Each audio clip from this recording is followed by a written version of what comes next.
All right. So my thought is that there's a big long list of questions over here that I didn't erase any of them off the board, and I should get to it now before we get in the midst of our twice as long handout for today. So I'm going to start knocking off topics here, or going through them all, and hopefully the people who asked them are present, and we'll just see where it goes. Biochar, I think we talked about biochar yesterday, to some degree at least. Was there more questions? I have a question about mineralization and inoculation and that sort of thing. Of Biochar. biochar, yes, okay. I'm trying to get it through the 1/8" screen. And then what do? What I have done is mixed it with worm compost. Mm-hmm. I have the problem of being in a neighborhood where I come under criticism and judgment and county censure if I don't do things in a very neat and orderly way. Yes. And so to have compost piles and heaps and some of this stuff is becoming more and more difficult for me, and Yes. I haven't been able to afford massive fencing. Yes. I'm tempted to put the 8-foot fence out on the street and all the way around and say, y'all stay Yeah. out of my business, but I can't afford that. Bamboo? But, back to biochar. Bamboo? So there you go. It's so invasive, though, I would Yeah. not go there and do that. If you got a small area, you can keep it cut back. Whatever. Some kind of a hedgerow might be valuable. What but- I've attempted to do Yes. in the preparation of raw biochar for the garden, Mhm. because I need to keep it in an enclosed space, I put it in the bottom of a plastic barrel, 50-50 with the worm compost. Mhm. Throw in a cup full of molasses and try to keep it aerated. Mhm. And hope that in 2 weeks or so, that all the process there will be ready and I can deploy it. Yeah. Are you making the worm compost? Yes. Yeah. Do you have worm juice coming out of the bottom of the worm bins? No, this is an in-ground Okay. system, but And are you mixing it up, mixing the worm compost with the biochar? I've only begun putting the biochar in the worm bin. Yeah. When you put the biochar in and then the worm compost on top, are you mixing it up or are you leaving it layered? Everything that goes into the worm bin gets mixed before it goes in. No. The biochar. You said you're putting the biochar in with worm castings on top, and letting it sit for 2 weeks. And This is in a barrel yes, where I stir it morning Fine. and evening great. to keep the bacteria aerated so Yeah, they yeah, yeah. can live and multiply from the sugars I put in. I think you're probably doing just fine. I wouldn't be too concerned. So that's my question. Is that Yeah. the right? Can I Good have enough. confidence I generally that recommend stuff that can be people. deployed? I generally recommend that people put their biochar into their compost piles when they're making their compost piles, and you don't necessarily need to fence off your whole property to have a little fence where your compost piles can be made and people can't see it. But I think what you're going through sounds like it's close enough to good enough. I wouldn't be too concerned. Okay. Yeah, good enough. The idea in general for people who are not familiar with biochar, just to repeat from yesterday, is that biochar is like a big empty tank, and when you put a big empty tank into your garden, it'll try to fill itself from what's already in the garden. And the functional effect from raw biochar is that you can have a crop, decrease for the first couple of years. And so you're trying to fill the tank before you put it into the garden. And so mixing it with compost or putting it into a compost pile or putting it in a 5-gallon bucket and peeing into the bucket, there's all kinds of things you can do to help fill the biochar pore spaces before you put it into the soil. That's the short. The analogy is the sponge. Yes. Or the microbial reef. I like the reef analogy. Well, there's that too, yes. But it is a or- sponge. The nature of sponges is that they give and take, Yes. and they absorb and they release. Yeah. And this is what the biochar does Precisely. with minerals and with It's got this nice wonderful pore space where the bacteria and the fungi can sort of move in and sporulate, and it'll serve as a wonderful inoculant moving forward. It's quite nice stuff if you're willing to look Wonderful. at it. Yeah, Thank you. you're welcome. Cover crops is a big topic which did not come up yesterday in any kind of significant manner, and deserves a lot of time. Let me just give you a quick overview of my general comments on cover crops, and then we'll see if there's questions. I like to put my cover crops in to my annual cropping ground when my crops are still growing strong. I generally aim for the end of August or beginning of September where I live. Maybe you talk about a little bit later down here.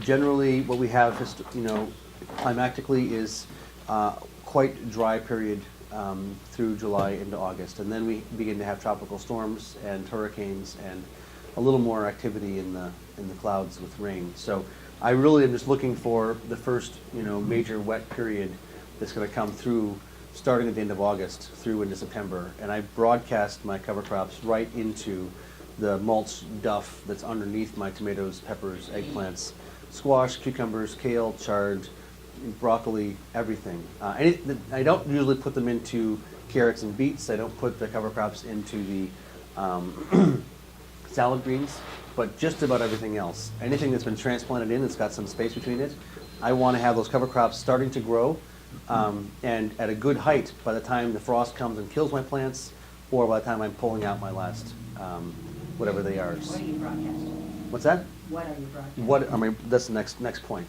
But the first point is that I'm not waiting till the end of the growing season. I'm not pulling the crops out. I'm not harrowing the ground and then planting cover crops. I'm planting the cover crops right into the crops as they're growing a good month plus before we would expect them to be done.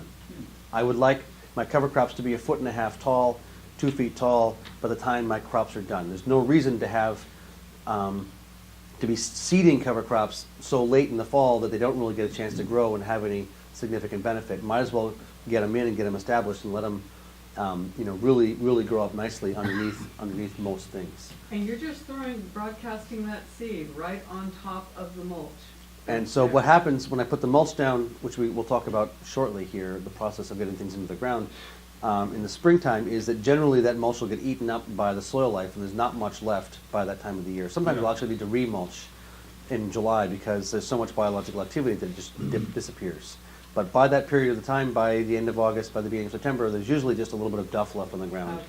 Okay. The reason I'm waiting for a wet period is because I'm not going to be harrowing in, I'm not going to be disking in, I'm not going to be going through in any kind of a manner to get good soil contact with those seeds. And if I don't have sufficient moisture for a couple of days and cloudy kind of weather, they're not going to germinate. One thing you can do, which we'll talk about again in a moment, is soaking seed. And I would generally suggest soaking that seed ahead of time as well will help. But if you've got a little bit of mulch and you can, disturb it a little bit, put the seeds down and disturb it, they'll fall in and they'll sort of have a little bit of a safer, more moist environment to begin to germinate. Yes? 2 years ago, I started doing exactly what you're saying. Yes. And I found out that if I throw the seed in there, Yeah. vetch and rye is what I've been using, Yeah. and then just till over it very shallow. Yeah. It not only digs up whatever weeds I have missed, it Yeah. gives the It gives them the seed soil a really cover. good start. Yeah. You can just leave it at that point and it's ready. If you have the space between your plants to I have do more that, space than you between them. then that's perfect. Yeah. But the idea is you're undersowing your cover crops into your established crops. This is the first major point I want to convey, which is a little bit different than I think what oftentimes is conveyed about cover cropping, is that there's no reason I see to do a fall tillage, pull your crops out, disc them under, whatever you would do, take them, put them in a compost pile, and then put your cover crops in. You can get an extra month and a half of growth, which is much better growth in August and September than it's going to be in October and November.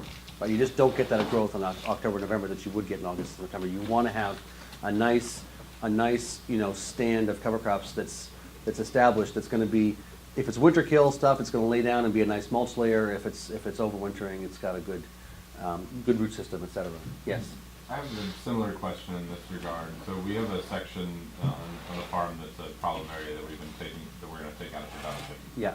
It went into a fall cover crop last year. I did what you actually just said. I oversowed all of our root crops later in the season. Got a Yeah. pretty poor establishment, but there is a good amount of rye and Austrian winter peas and I think some crimson clover in there. Yeah, So I want to Wonderful. continue that cover crop going past that stand, and I bought sweet clover, mhm, and I'm trying to figure out, because I don't want to wait until I have to mow and till in the rye to establish the sweet clover, because it'll often be too late to get a good stand of clover going. and you might have weed pressure with the Right, weed, so with the clover what too. I'm thinking about doing is over sowing that area with the sweet clover before I mow. But Mhm. what I'm afraid of is once I go through and flail mow it, that I'll smother that clover, whether it's come up or not.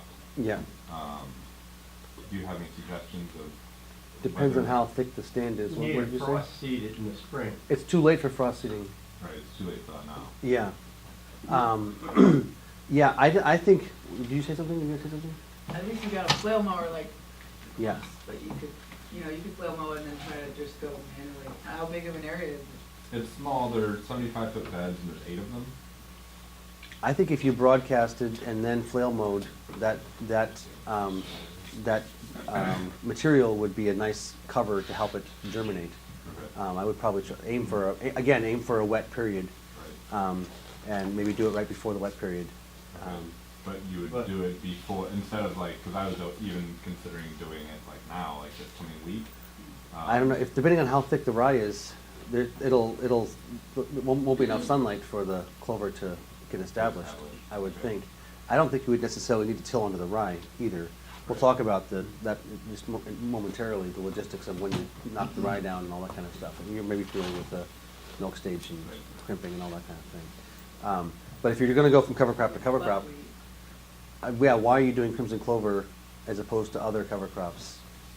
Well, I wanted to do sweet clover because it's Oh, sweet clover. biennial, Yeah, high biomass and deep taproots. So that's what we're going for. It has really poor drainage. yeah, In the past, we've done, for summer cover crops, we've done sorghum Sudan mixed with tillage radish. Yeah. And it's actually worked really well. I was gonna say, That looks like it might really I was gonna say tillage help. radish should probably be really good if you got tight. That combination's been really nice for us, because once we get that dye down from the sorghum, Yeah. the tillage radish in our area really takes off for about 2 months. It would You really, could put some calcium, or they call them iron clay. For the summer. Yeah, Okay. if you want to like. she knows more about cover crops than I do, and probably other people in this room that do as well. Okay. But, yeah, it sounds like you're on a good trajectory. I'm not sure if your question's been answered or not. Is there No, a I think neuropathic issue, a timing issue? That's another issue. Yeah, that that- Break I've down, got. when you mow and you've got that, for a couple of weeks there, the, isn't it? Rye. They say the rye It lolopathy starts is sprouting? more when it's younger than when it's older. When it's gone into the milk stage, I don't think the lolopathic effect is quite strong, no? Yeah, I mean, I've never actually, I planted rye for the allelopathic effect for Okay, weed yeah, control, but yeah. then when we established like soybean or something into it, if you have the minerals and the if you give that seed a good start, especially if you can inoculate it, like, then it should germinate pretty well. Yeah, I haven't had the, I think the issue is more when it's younger It than was a when it's question we older. were trying to research, like, should you wait Mm. or not wait, Mm. but I don't know the answer. Yep, So just for my clarification, yes. what are 2 or 3 We're of having these? sophisticated conversation here and like rudimentary conversation. Oh, up and down, back and forth. Finish your basic introduction first, and then we'll go to the sophisticated questions.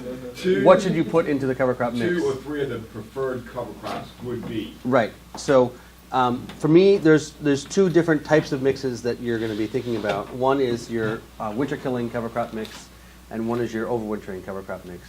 And if you're dealing with an annual vegetable kind of a situation, there are things that you want to be putting into the ground in the spring before the frost is passed, and then there's things you're going to be wanting to put in later after the frost is passed. And so, things that are going in now, your brassicas, your broccoli, cauliflower, cabbage, your chard, your beets, your carrots, your spinach, your peas, your onions, all that's carrots, beets, all things that are going in earlier. Wherever those are going to be put in, I would suggest you would want to be doing a winter killing cover crop mix in the fall. The idea is to minimize tillage, and in many cases, you know, obviate the need for tillage. You should not need to till if you do the cover crop strategy well. So I'll just give an example. So the things that winter kill, I'm not sure if they winter kill down here. It got decently cold. It gets down to what down here? I had frost this morning on my 20 is part. not cold. 14 is, Yeah. 14? I think I saw it 8 one time, but Oh, really it's been 14. below is- We had 8 2 weeks Yeah, ago. it goes below zero. We had Sorry, last below. week. It was still last week. What? 6 degrees we had in northern Nelson County. I don't know when these. I think most of your winter killers will die in that kind of a temperature, but 15 they might not. Oats, field peas. We have mixed results with oats dying or not dying. Right. This is so I don't know. And forage radishes, do they make it through the winter? No. Forage radishes die. 15 degrees they get knocked out. Well, but these guys are saying the 20 is as cold as it gets Well, somewhere. No, it got to 8. It got colder than It got to 8 once. Yeah. That, Yeah. Is that unstable? I am down south. she's a little more toward the coast, so she's a little more. Yeah, I'm a little warmer Yeah. than Louisa. We're 7.5. Yeah. All right. So I can't speak then exactly to the nuances of what are the winter killing cover crops and the not winter killing cover crops. In my experience, things like oats, things like field peas, things like forage radishes, all will winter kill, and that's a wonderful mix to put down for in the areas where you're wanting to put in your spring crops. When you say Um, field peas, you don't mean Australian? Not winter Okay, peas. so they don't winter. They don't winter kill. Just the summer. Field peas, yeah, that you can put in. So one of the basic principles on cover crops is that you want to have a polyculture, if at all possible. Traditionally, when I grew up, we would do rye, and that would be great. Or we would do buckwheat, or we would do oats, but we would never do the polyculture thing. And one of the pieces of wisdom from the permaculture community is that the more families of plants you've got growing together, the broader the spectrum of life in the soil, the better the function of the overall community, soil life community. The term cocktail cover crops refers to this concept, which is being popularized by the NRCS now very successfully, and it's really, I think, being taken on by a lot of real farmers, quote unquote, in the Midwest, where 5, 10, 15, 20, 30, 50 species mixes are being planted, and they're having, they really do have amazing effects. So for people who want to look this stuff up in greater detail, I think, the term cocktail cover crop is probably a good thing to look up. I don't know what the resources are down here for, I just don't know the exact temperatures for winter killing. I would use, for me, 3 different families of plants that are going to be all winter killers would be oats and field peas and forage radishes, and they would have a nice basic spectrum. A friend of mine was doing some research, and he said basically 3 families of plants is your minimum for that real biological vitality effect. 1 or 2 is not enough. 3 is your minimum. Ideally, you're looking for more if possible. But if you're wanting to not be doing tillage in the spring or doing as little as possible, you really want to make sure that your winter killing mixes are, that mix has got all winter killers in it. Otherwise, you might have to come through and do some tillage, depending on the size of your operation. Oh, yeah, I was just thinking if you're doing a not winter kill, also you wanna make sure that what you plant, even if it's a mixture, is gonna mature about the same time if you're not planting to kill it. Yes. So there's all kinds of issues here. Yes, And and opportunities. is it true that if you're planting those 3 or more, and all 3 or more are inoculated with bacteria, that they're each going to, the further apart those plants are related, Mhm. the different work they're going to do with different bacteria and fungi that are potentially in that inoculum, right? Yes, exactly. Not just bacteria in the inoculum. Hopefully, there's fungal Yeah. families and bacterial families in the broad spectrum inoculum. Yeah. Yes, and they're going to establish more well with different families and help establish that broader spectrum. Precisely. So if you're wanting to use seed as a least change for the greatest effect kind of influence on the farm, Yes. then having a cover crop cocktail that's well inoculated would be a great way to. Would be a brilliant Yes. thing to do. Oh, And that's- one of the most, this is what Fukuoka, whoever was bringing up Fukuoka yesterday, the One Star Revolution, he came down to like making these little seed pellets with a little bit of clay, with a little bit of sea salt, with inoculant that he would make, and like, we can save the world with this. End of conversation. Like, fly over with planes and broadcast this stuff into areas where it's desertified, and we can literally, with seed, with a little bit of inoculant, with a little bit of salt, with some trace elements, with the clay, with some minerals, Like, we can revitalize the planet. That was what he came down to. It's a really inspiring message and extraordinarily simple, and very, very empowering, very, very inexpensive. And we could really do amazing things with something that simple. Yes. Value added benefit, the pea shoots and tendrils are delicious. Awesome. We add them in our salad mix. Yes. Yeah. And field radish, forage radish tastes damn good too. Yes, exactly. Typically pull small ones out, put them in their CSA boxes. They call them daikons. Yeah. Well, You they know. are daikons. They were You can sell them as daikon if They you were want. selected just for, Ours don't look Big like the taproot. pretty ones in the store. They're not tall and straight and Yeah. whatnot, but they're really nice in the salad. They cook- Exactly. They cook well and they eat raw. In the springtime, all that stuff is coming in, and that's like amazing fresh salad greens. And if you've got a market where you can sell that kind of stuff, and then the flower shoots you can Yeah. pick, and the fancy chefs pay for the flower shoots. Yeah, there's a lot of opportunity there. What were you gonna say? Okay, I got online last night and ordered white clover. Yes, That's white clover for my asparagus bed. yes. I'm gonna take the leap and do that. Well, I'm getting ready to plant, I'm a high-tunnel grower. Hmm. I have 10 beds that I'm getting ready to put tomatoes and peppers Yes. in the tunnels. They're Mhm. bare. Yeah. I've already put in all my molasses and the whole mix Yeah. in there. I'm wondering if I can broadcast the white clover Hmm. and then plant the tomatoes in that. Yeah. Yeah. But the white clover is a perennial. Hmm. So once I do that, I'm dedicating those beds to white clover, Pretty much. pretty much.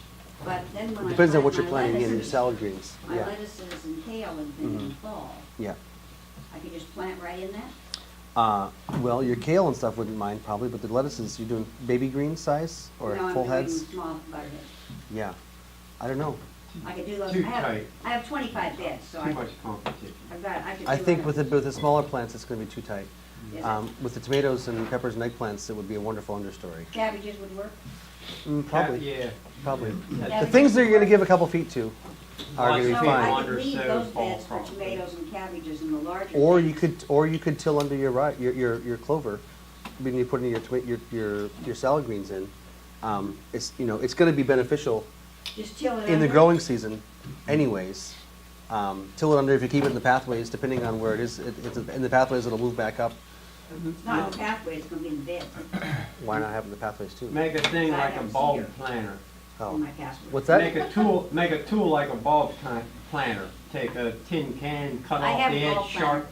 Yeah, I think you need a little bigger than that. You just cut a plug out to get that clover out, and then you can put your plant right into there, and it won't have enough competition at the time until the clover grows back in for like your head lettuces and stuff. What a great idea. But her butterheads are gonna be you- pretty you- close you- together and it's just gonna be a little taken bit out. hard to pull that stuff out. It'll be a because significant it's amount of work.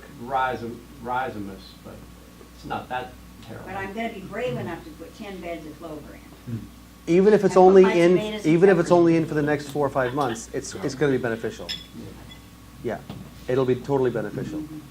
Experiment, right? I would say we've been having this conversation. We don't really know that much, right? We don't really know the answers to these questions, and there's a lot of people who are doing a little bit here and a little bit there and experimenting and trying this out. And there's no discussion about cover cropping in high tunnels. Right. Other than taking it out of production, which, at Yeah. the cost of high tunnel, Doesn't make sense. doesn't make sense. You Yeah. gotta grow all year round. Understories is what nature does. Nature does multiple, you know, All right, I'm on 10 beds of. go for it, Right. experiment. The idea of the organization, I'll just say this over and over again, the idea of the organization is that if we get people to, you know, say this makes sense and try it out, and they get results, then they can tell everybody else what their responses were, and we've got a feedback loop where we're all learning together instead of all learning alone. My experience is there's a lot of good people out there trying stuff out, a lot of good people finding out a lot of really interesting stuff, and we don't have the system in place for people to share their wisdom and pass on that best practices. It's really embarrassing. You know, a lot of people are coming back to farming after a couple generations of not being on the land, and a lot of the wisdom that was there is gone, is lost. And we need to re-educate ourselves, and the best way to do it is if we can, crowdsource the learning. So, All right, yes. sign me up. You're signed up. I do have a lot to talk about today. You guys are wonderful in your level of engagement. I've only got like 20 topics I wanted to deal with, and we're still on number 2. And I haven't even finished explaining it. So, just so we're clear, I'm going to have to rush at some point. best source for intensive vegetables and Yeah. constant cover cropping is Tobacco Road Farm in Connecticut. Brian And- O'Hara is a O'Hara. wonderful grower. Yeah. Brian O'Hara is a wonderful grower. Oh, yeah. He was at my house last week. Yeah. He's absolutely a wonderful grower. And one thing we haven't talked about much is the whole biodynamics aspect and the Lebanon, Connecticut, yeah, Tobacco Wood Farm. Yeah, I don't know how much is online from him. He is but- absolutely but not he does online. He does seminars not here. do internet. He does not, you either call him or you send him a letter. He's a great guy. I've got his phone number right here. Excuse me, I'm calling from Virginia, and I was We are taking a road trip. We got we got a van. We'd like to come up and see you. Real Yes. quick, raised beds, are Mm-hmm. they that beneficial or not? I know, By raised beds, you mean with balls? yeah, well, no, when you till. A little divot.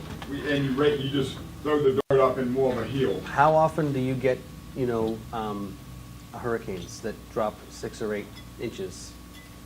Almost never around here. Almost never. It's a crapshoot then. It depends on the layer of your land. If you're low and wet, if you got a high or dry area, maybe it's less necessary. For me, it's wonderful to keep your foot traffic in the pathway and no pressure on the bed. I want my bed to be as spongy and loose as possible. If you want to hear me bark, all you have to do is step in my bed. Hey! Get off the bed. Don't step on my ground. So it's really helpful to have, this is where you're walking, that's not where you're walking. We have hurricanes. I'm guessing you guys have hurricanes. We do, we get the rain. You don't We get get 10 rain. inches. Once Yeah. or twice a year. Well, my experience has been when the ground is flat and you get a couple thunderstorms or a hurricane that drop a bunch of rain, things really get anaerobic fast and plants stop growing. I And had a so, 6-inch rain in my house last year and a 4-inch rain in my house last year. yeah, I know what happens. My plants all blanch out and they are yellow. So I pay attention to these things. I think a raised bed with an irrigation system will get you through drought and flood. And with the climate being as irregular as it is, I suggest that that's probably something to be prepared for. It's up to you. It's your business. I won't tell you what to do. As far as the non-winter killing cover crops, rye is your classic one. Vetch is great. Various clovers, depending on what your intentions are. I mean, there are just dozens and dozens of wonderful cover crops. The idea with the rye, anybody who's tried to till under rye in the spring, I grew up on a farm where we did that. We had a little, walk behind Troy-built rototiller, and we'd spend most of the spring out there going back and forth, back and forth, back and forth, trying to kill the rye. Rye is a remarkably vigorous, vital, vibrant, powerful plant.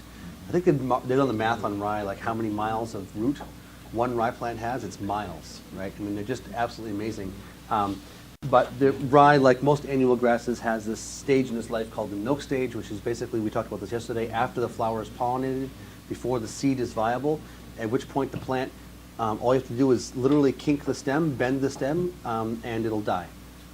So the rye seed won't form and become a weed, and you can actually lay it down, and then you can come through with your hoe and chop a hole, or your planter, and you can put your transplants in, you can put your seeds in right into that rye mulch, basically, with the root systems in place, and with very little with no tillage, transfer from an overwintering cover crop to a summer planted crop with very little soil disturbance. Your issue is, with your clover or your vetch, things that are not necessarily going to get killed by that process. How far apart are they? How big are the seeds you're putting in? There's logistics to deal with. At what point did you say you could kink the rye and not have it come back? After the flower is pollinated, before the seed is viable, it's called the milk stage, and it's milk because you squeeze the head and you get a white fluid that comes out of the head where the seed will be. It's a white milky fluid. That's called the milk stage. It's like a week or 10 days long. Look it up online if you would like. There's Rodale has popularized this. I don't think they invented it, but they popularized this roller crimper thing, and you see the videos with the tractor, driving into this field of ryegrass, standing 5 feet tall, gone to seed, and they've got this little roller in the front of the tractor, and they got the corn planter in the back of the tractor, and with one pass, they roll it down, they plant the corn, and when they're done, it looks like this field where the rye's all. Planter, pneumatic planter. Yeah. Because you can't cut rye with their, yeah. But, Well, if you have but you cold- can plant with a no-till, like soybeans and stuff, Mhm. just corn. Yeah.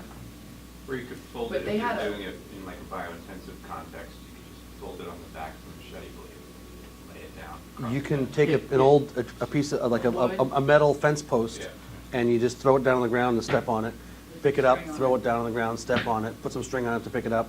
It doesn't, we're not talking, it needs to be high-tech. You literally, or you can take a weed whacker, right? I mean, it doesn't, it's, the thing is, in that stage, it will never grow another leaf. It has committed to, it says, okay, I'm knocked up now, it's nothing, any more personal life, it's all for my children. Anybody know about this? No, don't talk about it. Right?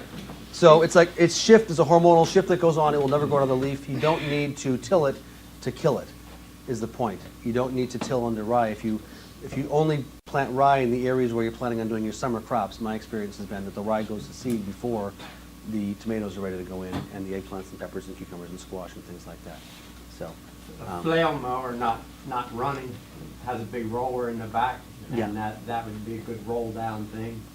my experience has been that, yeah, flail mowers or rotary mowers trying to run have a hard time taking out rye.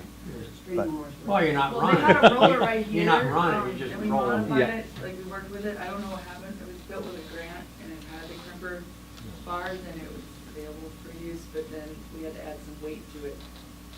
Even with the water filled in the roller, they didn't make the drum big enough, so. Do they still have it here? I mean, I don't know, this was, the last time I saw it was 2012. Anyway, that's the rudiments of cover crops that I wanted to cover. I think it's really valuable to keep the soil alive and green and growing as many of the months as possible. And when it's not green and growing, there should be something brown laying on the ground, if at all possible. We talked about this yesterday. I just want to reinforce that concept. We had the issue this winter with no cold, not really much cold, no snow, that a lot of our cover crop residue that was laying on the ground and mulch residue that was laying on the ground disappeared during the winter. We had enough going into the winter that I expected we'd be fine going into the spring, but by February, I was seeing bare soil basically in a lot of places, and I had to come back through with round bales and roll down mulch, because otherwise we're going to go through into the spring with bare soil. I really, really, really want to go into the spring with something covering the soil. There's a nice correlation with something covering the soil and looseness and earthworms and structure and a lack of a need for tillage. Yes. If you're keeping on top of that and you're able to manage covering the soil with mulch or cover crop, how are you managing your drip tape under that through that process? Are you pulling it up? Are you leaving it there? I've done both. Depending on, so for instance, we just planted salad greens this week outside in the area that was potatoes where there was mulch laying, and we had pulled the drip tape out, and we came through with a rake and pulled all the mulch off into the pathways to plant the salad greens, and then we'll put new drip tape down. Depending on if you've got drip tape laying down there. I have used drip tape over multiple years and gotten away with it. Depends on whether how good of a job you do, whether you got rodents in there eating it, how well it gets plugged.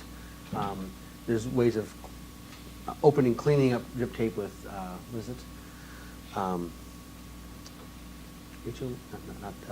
Hydrogen peroxide. You can run hydrogen peroxide and that'll get the scale off that will otherwise sometimes will plug the holes.